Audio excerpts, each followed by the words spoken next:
Ya begini ya, yang ketika datang ke suatu tempat acara itu, saya tidak takut untuk diri saya sendiri, tapi takut panitia itu bermasalah. Bermasalah bagaimana? Ya setelah saya pulang kan dia yang bertanggung jawab itu.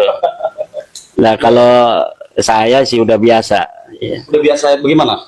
Ya udah biasa untuk. Mungkin kayak. Ya artinya kita orang Banten itu udah biasa. Secara genetik kita telah teruji untuk menjadi orang-orang yang siap untuk menghadapi apapun. Jadi secara mentalitas untuk menyampaikan hasil telah kajian itu, ya sudah matang. Ya, karena apa? Belanda aja zaman dulu itu bagi orang Banten itu dianggapnya kecil, padahal mereka punya meriam. Ya. Apalagi sekarang mereka yang nggak punya pistol-pistolacan begitu.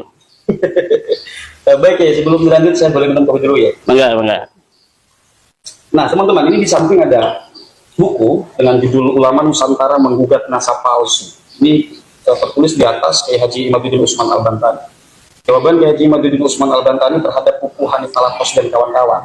Ini buku yang sangat tebal dan tentu belum saya baca. Tetapi mungkin Kiai bisa memberikan penjelasan mengenai buku ini terlebih dahulu. Iya. Monggo untuk dijelaskan. Bismillahirrahmanirrahim. Ini buku saya beri judul Ulama Nusantara Menggugat Nasab Palsu. Ini buku ini adalah buku jawaban dari buku yang dikeluarkan oleh Rabita Alawiyah yang ditulis oleh Hanif Alatas dan kawan-kawan yang berjudul Keabsahan Nasab Balawi dan membongkar penyimpangan pembatalnya. Kenapa saya namakan buku ini Ulama Nusantara Menggugat Nasab Palsu? Karena memang dalam narasi hukum menggugat itu adalah ketika sudah ada parti, artinya ada penggugat, ada yang digugat. Ya, betul. Penggugatnya adalah saya sendiri, yang digugat adalah Rizik Syihab, Lutfi bin Yahya, Topik Segap, Bahar Semit, wa akhwatiha. mungkin masih ada yang salah persepsi ya, karena saya melihat di media ya, itu masih ada yang mengatakan Habib palsu, nah gitu-gitu. Padahal kan memang kayak itu memang menggugat nasab Habib. Iya, karena memang selama ini kita telah salah di dalam membuat sebuah istilah. Bukan salah, tetapi sengaja dibuat salah oleh mereka yang selama ini menjajakan dan mengiklankan nasab mereka sebagai keturunan Nabi dan memiliki panggilan khusus namanya Habib. Nah, dari situ maka kemudian terbentuk di dalam alam bawah sadar umat Islam Indonesia dan umumnya bangsa Indonesia bahwa yang dinamakan turun Nabi itu adalah Habib.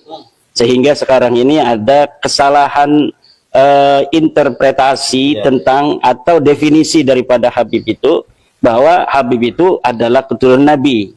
Dan seseorang yang keturunan Nabi dari klan apapun disebut Habib, padahal tidak seperti itu. Di dalam tradisi keagamaan, saya katakan tradisi keagamaan karena ini istidlal dari nasnya tidak ada, bahwa keturunan Nabi dalam sejarah keagamaan dan tradisi keagamaan kita adalah disebut Sayyid dan Syarif. Turunan Nabi dari zaman dulu itu disebutnya Sayyid dan Syarif. Karena ini kaum Ba'lawi di Yamannya itu tidak diakui sebagai turunan Nabi dan tidak boleh menggunakan Sayyid, begitu pula ketika di Makkah juga dipermasalahkan, maka dia mengambil sebuah istilah sendiri, yaitu bahwa nama mereka disebut Habib. Nah, orang-orang turunan Nabi asli di Yaman, di Makkah tidak keberatan. Mereka mengatasnamakan atau mengatribusikan diri dengan panggilan Habib itu, karena memang Habib itu tidak ada tradisi sebagai sebuah istilah untuk keturunan Nabi. Jadi orang Makkah itu menganggap ya Habib sebagai satu klan dari entah negeri mana, ya dari Yaman, mungkin banyak di Indonesia, tapi mereka tidak mengatakan bahwa Habib ini keturunan Rasul. Justru itu yang terjadi sebaliknya. Kemudian mereka membuat narasi bahwa kalau keturunan Nabi itu seorang ulama dipanggil Habib. Itu di Indonesia. Bisa dibohongi kalau di Indonesia. Bahkan ada satu job itu katanya cita-cita mau jadi apa anak kecil? Mau jadi Habib. Oke, kita balik lagi ke buku ini ya. Kita ada argumentasi yang konkret lah mengenai buku setebal ini. Mungkin sebelumnya saya mintanya dijual bagaimana? Ini udah ada di marketplace, di Shopee dan lain sebagainya. yang jual penerbit di sana di Yogyakarta dan di Klaten. Jadi bukan Yai sendiri yang? Iya, bukan. Kita Jadi Yai ini nulis dan menghibahkan itu. menghibahkan pada teman saya. Ya. Nah, monggo ya disebutkan argumentasi paling tidak beberapa yang mungkin bisa diberikan kepada netizen. Iya. Saya selesaikan dulu tentang judul dulu ini. Ulama Nusantara menggugat nasab palsu. Nah, kenapa saya menggunakan menggugat? Karena sudah ada tergugat yaitu Balawi. Saya mengatakan lapat menggugat dalam narasi hukum itu berarti perdata. Karena kalau di dalam pidana, orang yang menggugat disebut penuntut, orang yang tergugatnya disebut tersangka. Nah, apakah kita akan ke ranah yang setelah perdata itu ke pidana itu nanti kita lihat. Ya, yang jelas ini karena sudah ada kontensia itu adalah sengketa dalam bahasa Indonesia, maka berarti sudah ada dialektika antara penggugat dan yang tergugat. Maka kita menggunakan lapat menggugat bukan berarti ini kembali ke awal, tetapi memang sudah ada dialektika, dan dialektika itu terjadi di mana tesis saya kemudian dia antitesis dengan buku keabsahan nasab mereka itu. Nah, setelah saya lihat di dalam buku-buku keabsahan nasab Balawi itu, semua dalil-dalil mereka itu mentah. Tidak ada satupun apa yang ada di dalam buku keabsahan nasab Balawi karangan Hanif Alatas dan kawan-kawan itu dalil yang bisa untuk menjawab keterputusan nasab mereka. Termasuk Gus Romel Abbas. Ya, di dalamnya kan ada dia termasuk salah satu penulis. Narasi-narasi yang sekarang ini dibangun oleh Romel Abbas, walaupun sudah tidak mendapat perhatian publik, karena ternyata masyarakat ini sudah 80%-an se-Indonesia ini mungkin sudah tidak percaya Balawi itu sebagai cucu Nabi. Kalau NU kan sudah 99%. Ini NU bagaimana ya? Apakah NU secara struktural, pengurus? Ya, bagaimana? Pengurus dan kultural itu udah nggak percaya pada Balawi cucu Nabi. Adapun narasi-narasi yang terbangun, ada pembela dan sebagainya, itu karena kasihan saja. Karena kasihan saja. Kasihan dong orang selama ini lahir jadi cucu Nabi, masa mau mati jadi mantan cucu Nabi begitu. Gini, Yai kan tadi sudah mengatakan banyak hal tentang dialektik. Ini sebetulnya Yai ini karena mungkin netizen masih menganggap Imam Al-Kamuri debat di sini nggak datang, diundang di sini nggak datang nih. Mungkin ini bisa memberi penjelasan bahwa Yai itu sebetulnya mau berdiskusi, mau Yai. Ya, saya udah nantang berkali-kali. Nah, itu di dalam buku ini nanti ada bagaimana kronologi dari pembatalan-pembatalan itu. Apakah betul pembatalan itu berasal dari saya atau pembatalan itu berasal dari mereka? Kita kan yang menjadi tergugatnya adalah Balawi yang diwakili secara organisatoris oleh Rabita Alwiyah. Rabita Alwiyah inilah yang mempunyai legal standing untuk menjawab saya, karena mereka yang selama ini mengaku sebagai turunan Nabi, dan mereka lah lembaga yang selama ini memberikan surat SIM, paspor bagi anggotanya untuk mengaku sebagai turunan Nabi. Ini keturunan Nabi, ini paspornya, hijau paspornya kayak paspor haji begitu. Nah, harusnya Rabita Alwiyah ini menjadi orang yang kesatria, lembaga kesatria yang siap untuk berdiskusi. Yang kalau perlu dari Yaman didatangkan Umar bin Hafid itu untuk jawab, dia itu turunan Nabi apa bukan? Saya mengatakan Imaduddin Usman, Umar bin Hafid bukan turunan Nabi. Jangan ngaku turunan Nabi lagi. Sekarang bisa nggak Umar bin Hafid jawab dia bahwa dia turunan bukan turunan Nabi dan ingin mensahihkan nasabnya?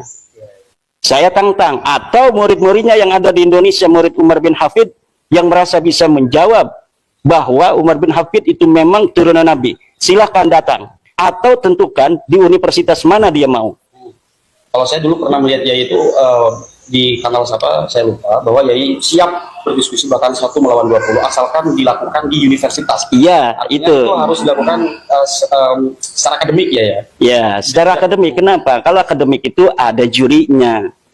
Profesor-profesor ahli sejarah, profesor ahli penelitian itu nanti akan memahami logika penelitian, bahwa harus dimulai dari prosedur dan mekanisme A sampai Z. Nah, yang sekarang ada kan hanya framing-framing. framing bahwa nasabnya sahih. Mana bukti sahihnya? Ndak ada. Bikin buku, ini silahkan nanti masyarakat baca buku saya, dan semuanya akan nampak bagaimana buku yang ditulis oleh Rabi Talwiyah, dalam hal ini Hanif Alatas dan kawan-kawan itu, sama sekali tidak menjawab, bahkan buku itu sendiri yang menghancurkan dirinya sendiri. Jadi buku itu yang ditulis kemarin jadi bumerang ya? Ya, buku itu sendiri, karena di dalam buku itu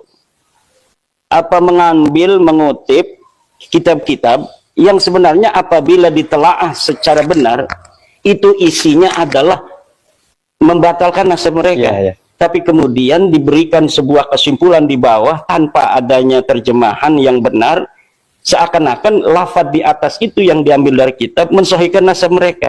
Ini kedustaan yang maha luar biasa. Yang masyarakat harus tahu bahwa Balawi ini bukan cucu Nabi. Itu aja. Masukkan ke dalam otak dan hati nurani bahwa Balawi bukan cucu Nabi dan kita tidak boleh mempercayainya. Haram mempercayai, mengakui Balawi sebagai cucu Nabi. Kalau haram, dosa itu. Kalau gini ya, Ba'alwi bukan, ya ini sebagai peneliti dan penggugat bahwa Ba'alwi bukan keturunan Rasul. Ada tidak Yai merasa memaksa orang untuk mempercayai Yai sebagai peneliti? Ada dong. Ada ya, harus dikatakan bahwa mereka bukan cucu Rasul. Ada. Kenapa ada?